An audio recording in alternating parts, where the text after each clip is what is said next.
kalian udah belajar Java. Terus apa lagi? Python, Bu. Python, terus basic ya? Basic, Bu. Basic Pascal. Basic Jadi Pascal. kalau kita udah pernah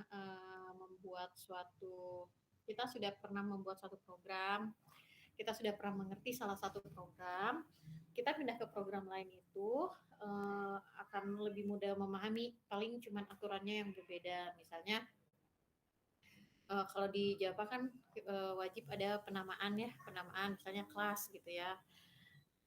Di Python wajibnya apa, di Basic wajibnya apa gitu. Misalnya kayak gitu-gitu. Nah itu ya paling aturan, struktur gitu, bahasa yang beda, tapi sebenarnya secara logika sih sama-sama aja gitu ya. Nah, kita lihat dulu tentang COBOL. Nih, bab 1 pendahuluan COBOL. Mestinya kalian sudah baca ini seminggu cuman berapa halaman? Cuman 7 halaman sih ya. COBOL atau Common Business Oriented Language adalah suatu bahasa komputer awam atau high level language. Kenapa disebut teman-teman kira-kira kenapa nih disebutnya high level language?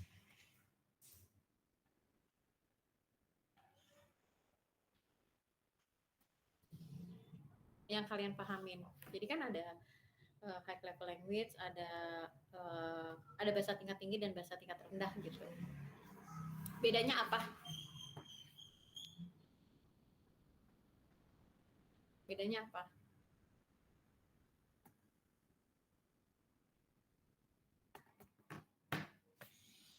Kalau high level language lebih mudah dipahami manusia, Bu. Terus? Kalau yang low level tuh yang kayak bahasa mesin itu, Bu, yang biner 0101. Nah ya, itu benar sekali Ajisnya. Jadi kalau kalian lihat ya, bahasa biner yang sering kita temukan sehari-hari di kehidupan kita gitu. Ada yang tahu? Maksudnya ya kalau kita belanja, kita temukan tuh ada kan kalian belajar jenis-jenis bilangannya biner, oktal, desimal, heksadesimal gitu ya. Kalian belajar tentang apa sih namanya itu kalau dari desimal ke oktal? Konversi ya. Kalian kan belajar konversi bilangan. Penerapan di kehidupan sehari-harinya apa?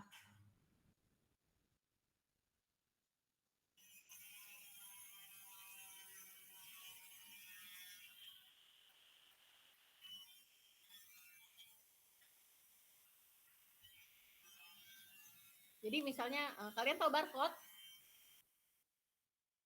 Tahu, Bu. Ya, barcode.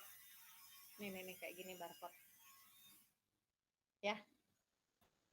Kalian lihat ya barcode itu cuma hitam putih gitu doang ya? Iya, Bu. Iya, Bu.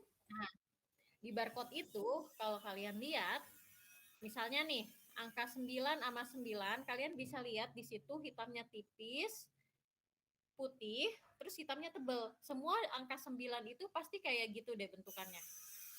Terus angka 6 hitam tipis, putih, terus hitam tipis. Terus putih tebal. Semuanya bentukannya kayak gitu. Nah, itu tuh coba nanti kalian cari aja barcode-barcode di rumah kalian. Itu tuh sama semua bentukannya. Nah, ini tuh data yang diterima komputer itu ini biner bahasa tingkat rendah. Ya kan? Nah, nanti mereka konversikan ke desimal untuk diterima sama kita gitu. Jadi diolah dulu di dalam agar bisa langsung diterima sama kita. Kalau bahasa tingkat tinggi kayak COBOL, Java dan lain-lain yang kalian udah pelajari, dalam pembangunan sistemnya pun itu sudah lebih efisien dan lebih mudah karena sudah menggunakan bahasa manusia atau bahasa Inggris ya kan? Semuanya sudah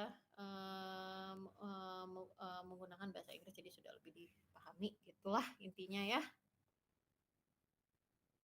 Nah, selanjutnya ini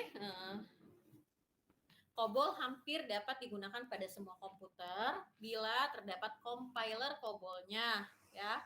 Kalau saya biasanya menggunakan online ya, yang online gitu. Nanti kalau kita di kelas juga kalian mau install boleh, mau menggunakan online boleh, tapi tethering aja masing-masing dari handphone kalian ya. Atau kalau wifi cepat juga, cepat nggak sih Dide wifi-nya? Kencang Bu, Dide Bu. Kencang Bu. Kelas. Kencang Bu. Oh, di kelas juga kencang. Oh ya udah tuh, bisa juga kalian kayak gitu. Tapi kalau nggak mau online juga bisa. Nah, diciptakan pada tahun 1959 dan dikembangkan oleh suatu grup bernama CODASIL atau Conference on Data System Language. Diperkenalkan pertama kali secara formal pada bulan Januari 1960. COBOL mempunyai banyak versi, sehingga untuk mempermudah penggunanya, COBOL terus dikembangkan dan distandarisasi pada tahun 1968 dan 1974. Diberi nama ANSI COBOL atau American National Standard Institute COBOL. Selanjutnya ada struktur program COBOL. Nah, program COBOL dibagi ke dalam 4 bagian yang disebut dengan division. Masing-masing divisi dimulai dengan judul divisi dengan urutan sebagai berikut. Jadi ini struktur pada COBOL. Di Java juga kan ada strukturnya sendiri, nanti di C++ ada sendiri. Nah, jadi struktur seperti ini tuh sebenarnya untuk pengetahuan kita kayak kalau kita masih benar-benar blank tentang bahasa pemrograman tersebut. Tapi nanti pada saat kalian sudah bisa ngoding, teori itu apa ya, nggak terlalu harus dihafalin gitu. Tapi memang kan ada beberapa perintah-perintah pada setiap bahasa pemrograman itu yang harus kita pahami gitu, dan bukan berarti harus dihafalin, yang penting kita paham.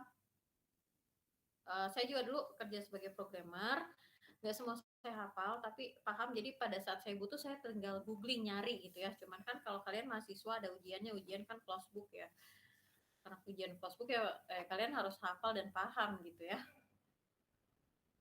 Lebih penting paham sih, kalau paham itu insya Allah cepat ngapalinnya juga. Ini ada 4, ada identifikasi divisi, environment division, data division, dan prosedur division. Ini nanti kita jelasin minggu depan di kelas. Nah, masing-masing divisi dapat berdiri dari urutan-urutan susunan bagian, tersusun secara hierarki yang secara umum sebagai berikut. Division, region, section, paragraph, sentence atau entry, statement atau clause, frasa atau option. Istilah region, sentence, statement, dan frasa atau option digunakan pada prosedur division. Sedangkan istilah entry dan clause digunakan pada ketiga divisi lainnya. Nah, ini ada penjelasan-penjelasan mengenai istilah-istilah yang ada di atas tadi. Division merupakan bagian utama dari suatu program COBOL dan selalu diawali dengan judul divisi. Jadi kalau kalian di mana di Java itu kan judulnya kelas ya, public static void class ya. Iya Bu. Kelas apa itu misalnya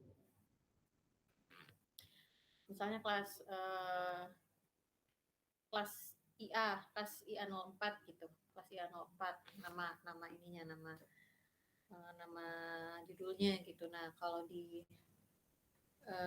apa namanya, di sini dinamakan division, judul divisionnya apa gitu. Nanti penamanya pakai program ID namanya, kalau di COBOL namanya program ID. Terus ada region, merupakan suatu kumpulan bagian tertentu dalam prosedur division. Section merupakan suatu kumpulan dari paragraf atau entry dan selalu diawali dengan judul seksi. Selanjutnya ada paragraf, merupakan suatu grup dari kalimat atau sentence di dalam prosedur division dan selalu diawali dengan nama atau judul paragraf.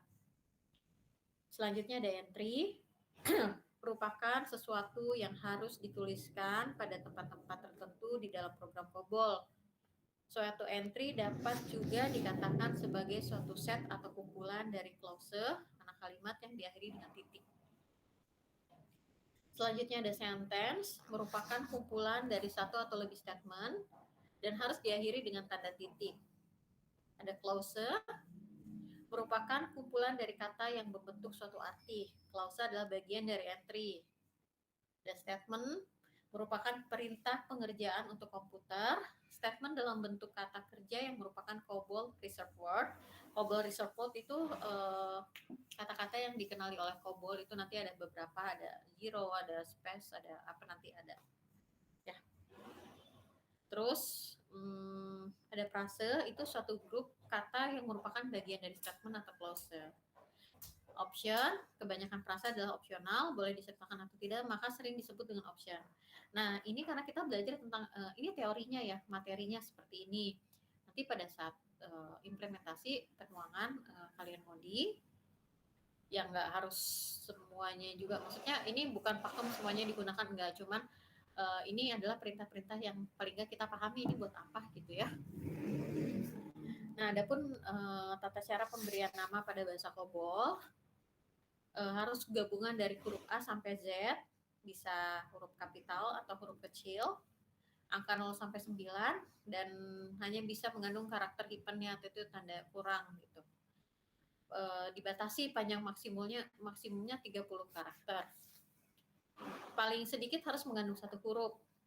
Tidak boleh mengandung karakter khusus kecuali hyphen yang diletakkan di tengah-tengah, tidak boleh di awal ataupun di akhir. Tidak boleh mengandung COBOL reserved word dan tidak boleh ada blank atau spasi. Nah, itu lo kembali lagi tadi dalam penamaan program ID atau penamaan program COBOL. Tidak boleh mengandung kata-kata COBOL reserved word atau kata-kata yang dikenal oleh compiler COBOL itu gitu. Ini ada user defined word. Programmer dapat membentuk kata-kata untuk membuat dan mendefinisikan tersendiri untuk pemberian nama pada nama program atau program name adalah suatu nama yang diberikan untuk menunjukkan identitas dari program yang dibuat, dituliskan pada paragraf program ID. Ini tadi saya bilang kalau di Java itu class, kalau di COBOL ini program ID gitu ya. Makanya tadi saya bilang kalau kalian udah bisa ngoding, kita pindah bahasa pemrograman. Paling nggak kita hanya mempelajari beberapa perintahnya, ya kita sudah bisa gitu implementasi, karena sama aja sebenarnya, semuanya sama aja, cuman struktur dan beberapa perintahnya itu berbeda gitu kan. Di sini ada nama alat atau mnemonic name, adalah nama yang dibuat oleh programmer untuk menunjukkan suatu alat tertentu, dibentuk pada paragraf special name dalam environment division. Apakah ini selalu digunakan? Tidak. Ini apabila dibutuhkan aja gitu ya. Terus ada nama file atau file name adalah nama yang dibuat untuk menunjukkan suatu file tertentu yang dipergunakan dalam program, dibentuk pada paragraf FD atau file description dalam data division, atau pada statement close open read dalam procedure division. Nah, ini banyak perintah-perintah nih ya, dari nama program ya. Perintah-perintah yang bisa digunakan dalam membangun suatu sistem di COBOL. Nanti ini kalian baca aja masing-masing ya. Kalian baca aja masing-masing. Terus di sini ada bentuk data, dibagi menjadi dua. Ada data variabel dan konstanta. Data variabel, data yang nilainya dapat berubah di dalam program. Nilai data ini akan selalu berubah bila dibaca nilai data yang lain dengan nama data yang sama. Untuk variabel dan konstanta, ini mah udah hatam kali ya, kan udah 4 bahasa pemrograman. Udah hatam ya, teman-teman?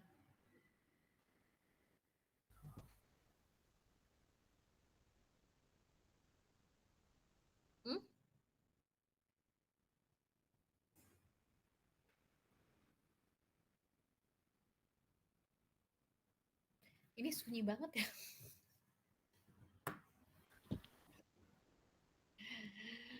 Kalau pendeklarasian udah paham?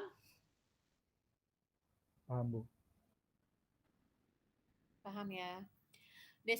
Deklarasi global dan lokal?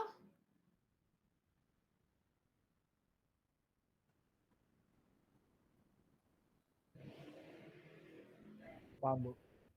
Paham? Kayak gimana Zulfikri, deklarasi lokal dan deklarasi global?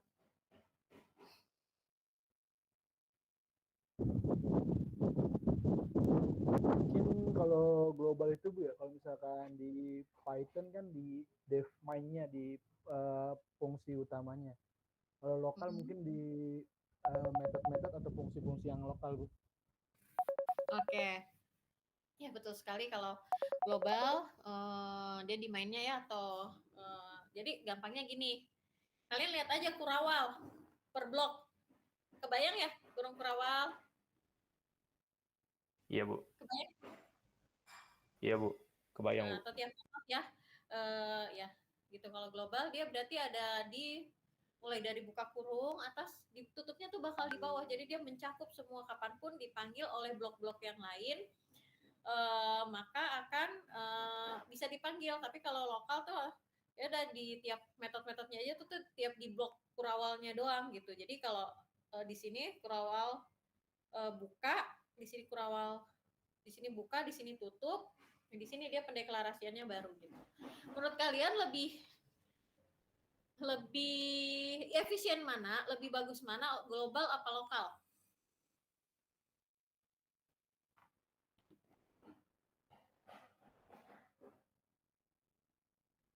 Teman-teman, kalau kalian diam-diam, saya juga diam-diam aja.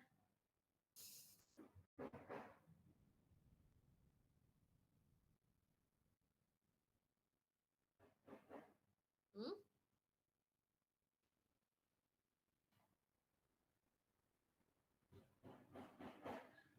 Tapi berpendapat aja, salah. Nggak apa-apa. Benar, alhamdulillah.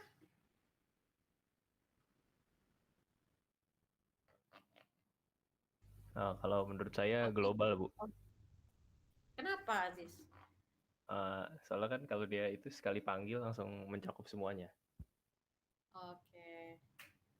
Kalau menurut Fakih? Fakih Syarif? Iya, Bu. Ya itu tadi saya udah nanya kan? Saya global, Bu. Kenapa? Karena lebih gampang aja. Lebih apa? Lebih gampang. Saya bukan nanya gampangnya, saya nanya efisiennya.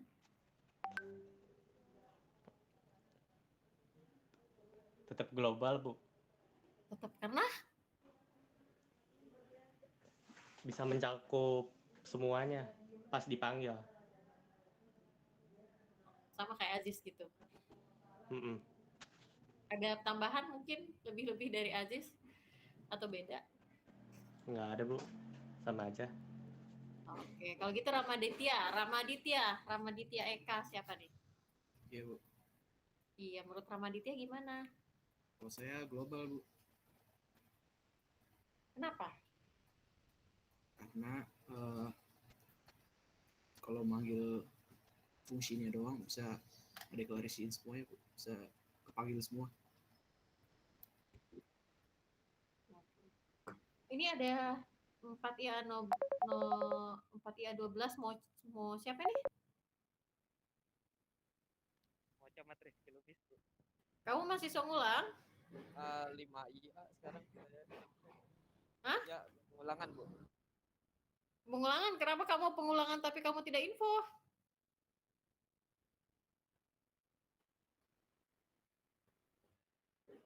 Kalau saya nggak ngeh ada kamu tuh, ya udah.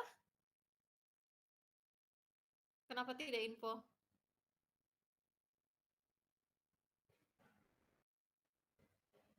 Kalau saya nggak kasih izin di kelas saya gimana?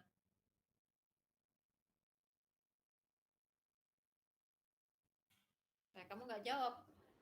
Bisa saya kick aja nih langsung dari kelas.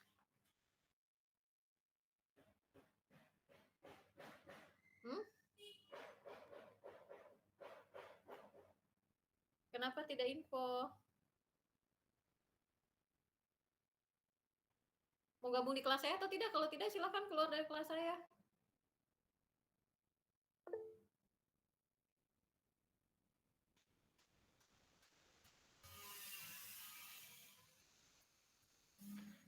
Oke, lanjut ya.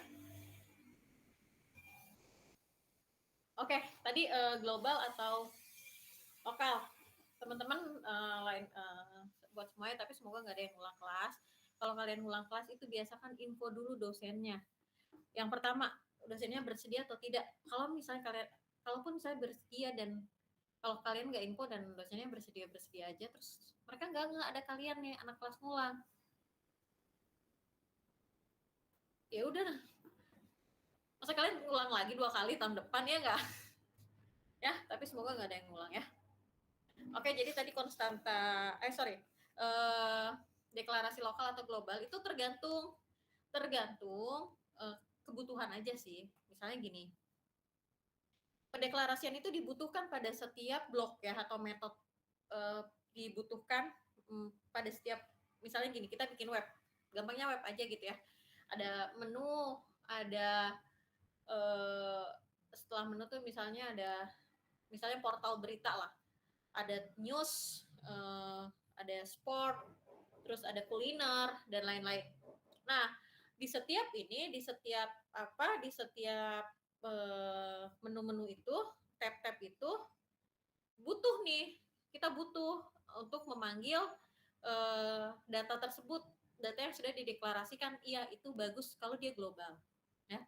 Jadi cuma satu kali tarik kan pasti itu menggunakan kalau kita membangun suatu sistem yang besar begitu pasti sudah menggunakan storage, menggunakan internet ya, networking, semua dilibatkan. Pada saat satu kali tarik, udah kesimpan, ya udah klik ini udah cepat, klik ini udah cepat, klik ini udah cepat, jadi udah langsung muncul gitu ya. Nah tapi itu ya bagus pakai global. Tapi kalau misalnya ini data ini hanya dibutuhkan di menu atau di tab kuliner doang, di tab yang lain dia nggak dibutuhkan, itu ada baiknya ya cukup menggunakan pendeklarasian secara lokal gitu. Jadi nggak berat di awal gitu. Nanti pada saat dia klik lokal baru klik kuliner, baru datanya akan terambil dan terpanggil gitu. Jadi kalau nggak klik ya udah nggak akan tertarik, nggak akan ketarik gitu datanya. Jadi nggak akan nggak akan memberatkan network yang ada gitu ya. Gitu. Ya, jadi tergantung ya kalian, tergantung kebutuhan dari sistem tersebut ya, beda-beda. Oke? Oke, Bu. Oke. Nah, terus lanjut. Nah, ini berarti data variabel, berarti kalau kita bicara tentang variabel dan konstanta itu berarti sudah hubungannya dengan deklarasi, dan kalian sudah pasti tahu deklarasi itu apa. Nah, ini konstanta ya. Tadi ya, dia pendeklarasian konstanta atau data konstanta, bentuk dari data yang dibutuhkan untuk pengolahan di mana nilai datanya tidak tergantung dari input yang dibaca. Ada 3 bentuk dari konstanta yang dapat dipakai dalam prosedur division pada program COBOL, yaitu numerik literal, non-numerik literal, dan figuratif konstan. Di sini ada numerik literal, aturan penggunaan literal numerik, panjang maksimum 18 digit, boleh ada tanda plus atau minus yang letaknya pada posisi terkiri tanpa ada spasi dengan angka pertama. Bila tidak bertanda berarti bernilai positif. Boleh ada titik desimal di mana saja kecuali pada posisi terkanan.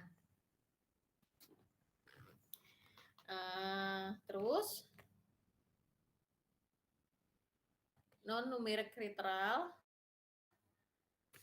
aturan penggunaan literal bukan numerik, panjang maksimum 120 karakter, boleh terdiri dari kumpulan karakter atau karakter set, kecuali karakter petik, dibatasi tanda petik pada awal dan akhir. Kalau pendeklarasian itu misalnya A sama dengan Akbar misalnya gitu, tapi di dalam tanda kutip gitu ya. Jadi nanti dia akan keluarnya ya Akbar gitu, nggak akan berubah gitu. Kalau numerik itu kan bisa aja berubah kalau nanti ada looping kayak gitu kan, atau di bawahnya digunakan lagi untuk operator aritmetika, bisa aja dia berubah gitu nilainya. Terus ada figurative constant. Figurative constant termasuk dalam COBOL reserve verb yang mempunyai maksud tertentu yang namanya sudah dikenal oleh compiler. Ini yang dari tadi dimaksud COBOL reserve verb. Ada 000s, space, quote, all, tanda bintang. Terus ada artinya masing-masing. Dan masih ada lagi beberapa COBOL reserve verb, saya juga nggak hafal semua ya. Tapi kalau kata-kata seperti ini sih pasti kita sangat jarang sampai menggunakan untuk nama pemrograman atau program ID. Nah, di sini ada operator aritmetika. Seperti pada bahasa pemrograman lainnya ini umum. Ada pemangkatan, perkalian, pembagian, penjumlahan, dan pengurangan. Ya. Dari operator aritmetika ini kira-kira apa sih yang nggak ada? Akar, Bu. Modulus. Ya, modulus ya. Modulus itu adalah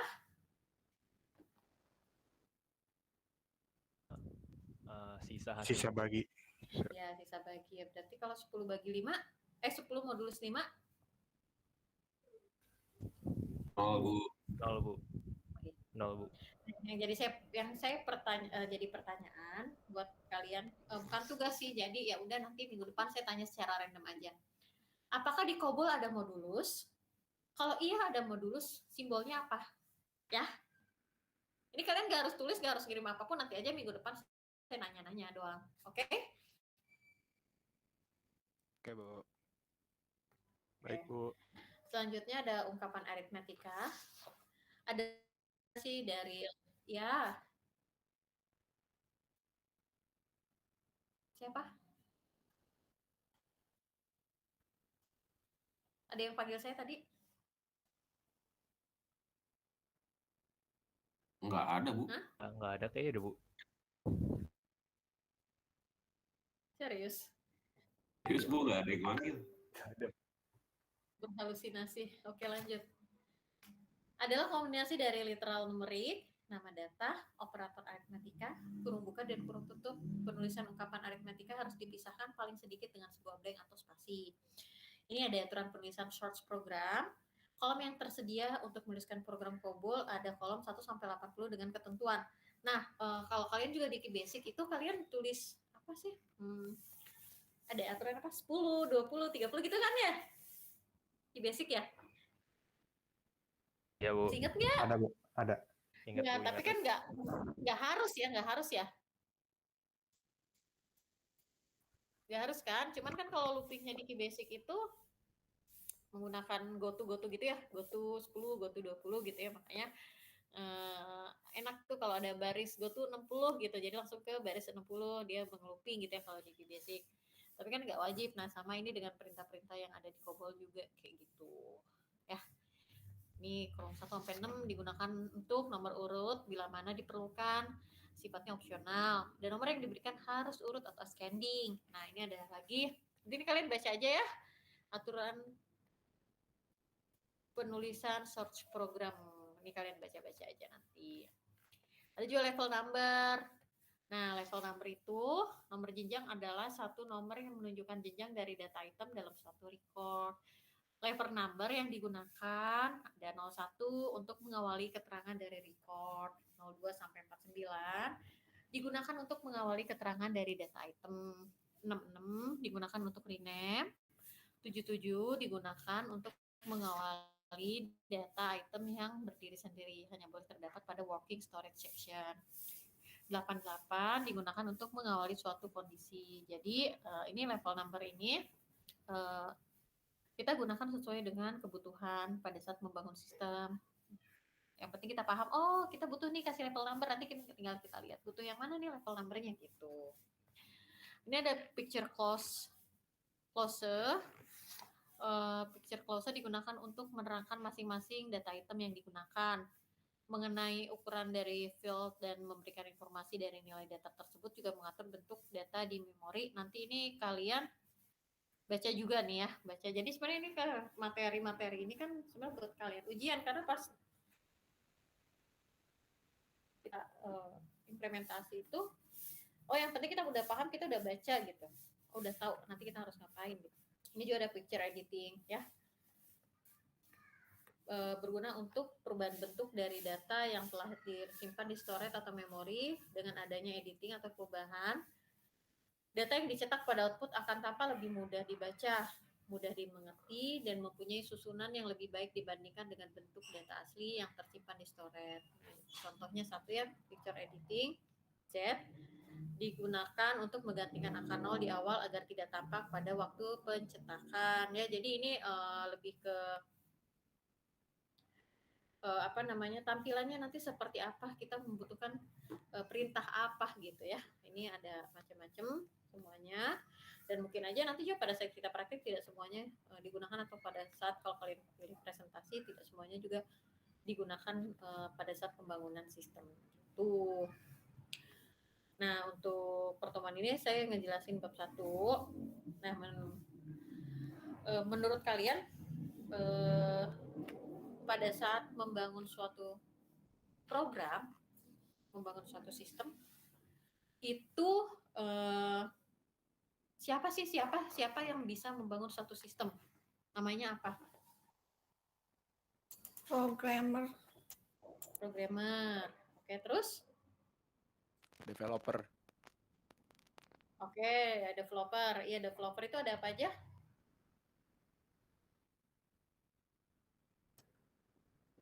Back end sama front end bukan?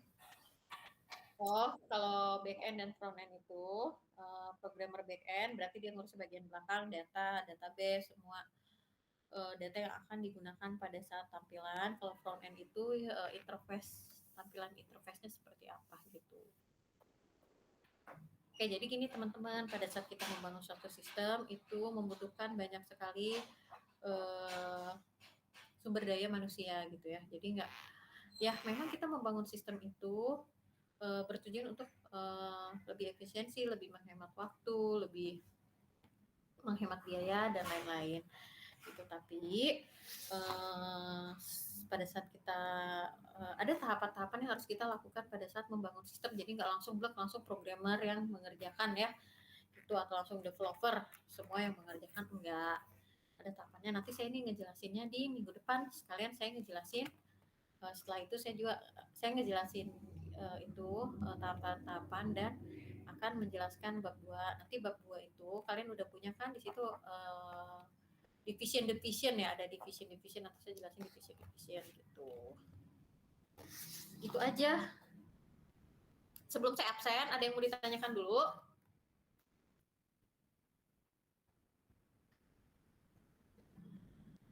Kalau nggak ada bilang nggak ada, jangan sunyi sepi. Belum ada, Bu. Kayaknya nggak ada, Bu. Belum. Udah saya absen ya. Tolong bilang hadir. Kalau nggak bilang hadir, saya anggap nggak hadir. Ya. Siap, Bu. Oke, Bu. Ya, Bu, siap. Oke.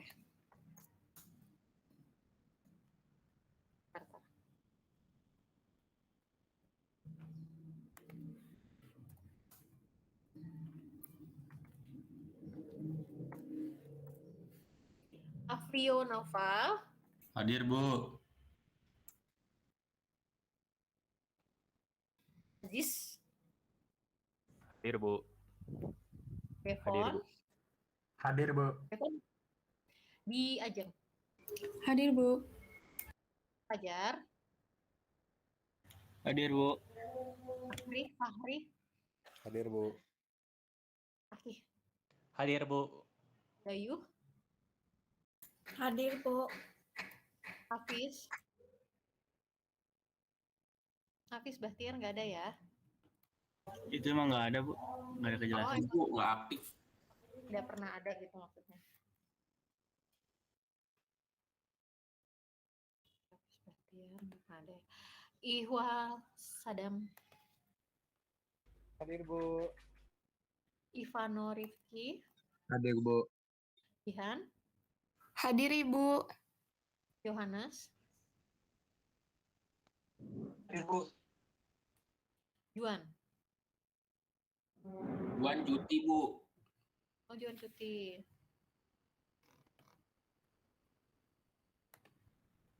Kevin, Hadir Bu. Umanu,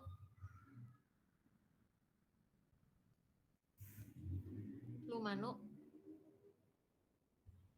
Iya, ya Bu.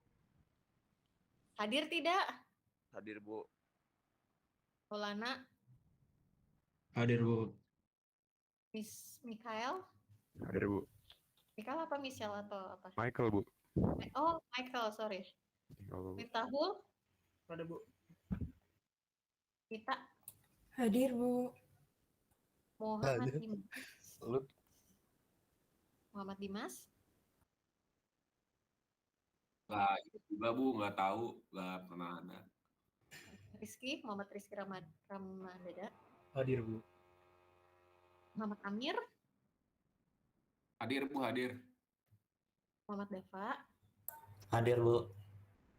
Muhammad Farhan, hadir Bu. Muhammad Haikal,